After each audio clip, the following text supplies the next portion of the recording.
10 BRS పాలన రాష్ట్రాన్ని నిండా ముంచిందన్నారు కార్మిక శాఖ మంత్రి వివేక్ వెంకటస్వామి.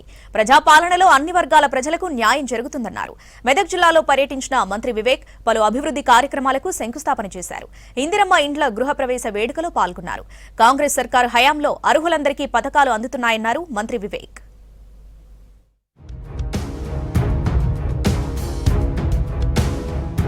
10 బీఆర్ఎస్ హయాంలో అవినీతి జరిగిందని ఆరోపించారు మంత్రి వివేక్ వెంకటస్వామి. చేసిన అవినీతిలో కేసీఆర్, హరీష్ రావు, కల్వకుంట్ల కుటుంబ ఆస్తుల గొడవలో కవిత బయటికి వెళ్లి పార్టీ పెట్టిందన్నారు. ఎంత అవినీతి జరిగిందో కల్వకుంట్ల కవితనే తెలిపిందని చెప్పారు. కేంద్ర ప్రభుత్వం సిబిఐ విచారణ చేపట్టాలని కోరుతున్నట్లు తెలిపారు మంత్రి వివేక్ వెంకటస్వామి. మెదక్ జిల్లాలో పర్యటించిన మంత్రి వివేక్ పలు అభివృద్ధి కార్యక్రమాలకు శంకుస్థాపన చేశారు. కవిత కూడా ఎందుకు పెట్టుకుంది కొత్త పార్టీ?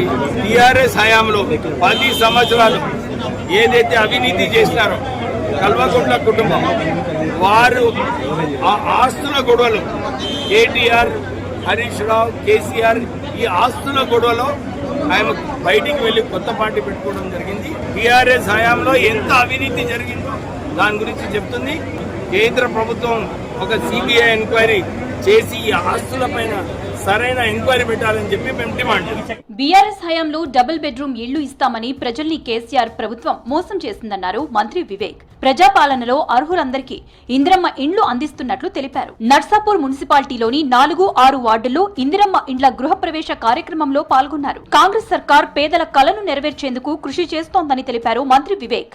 10 సంవత్సరాలు టీఆర్ఎస్ ప్రభుత్వము డబుల్ బెడ్రూమ్ ఇల్లు కట్టిస్తానని చెప్పి ప్రజలకు మోసం చేయడం జరిగింది.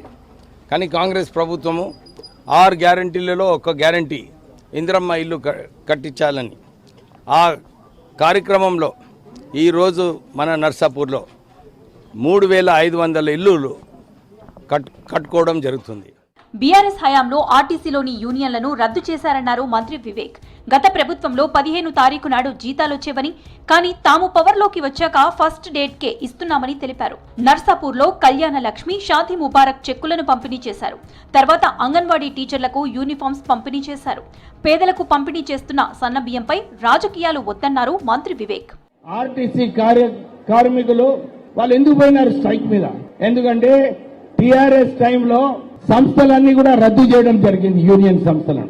ఇప్పుడు నిన్న చర్చలో అందరూ కూడా ఇదే చెప్పినారు, సార్ మాకు గవర్నమెంట్ ఉద్యోగస్తులకు టీఆర్ఎస్ టైంలో 15వ తారీఖు మాకు జీతం వస్తుండే, కానీ కాంగ్రెస్ ప్రభుత్వం వచ్చిన తర్వాత మాకు 1వ తారీఖు నాడు జీతం వస్తుందని చెప్పి అందరు కార్మికులు ఇదే చెప్పినారు. ప్రజాపాలనలో అన్ని వర్గాల వారికి న్యాయం జరుగుతోందన్నారు మంత్రి వివేక్ వెంకటస్వామి. ఆర్టీసీ కార్మికుల సమస్యలు పరిష్కరించుకున్నామన్నారు. ప్రభుత్వం నిర్ణయాలతో ఆర్టీసీ కార్మికులు సంతోషంగా ఉన్నారన్నారు మంత్రి వివేక్.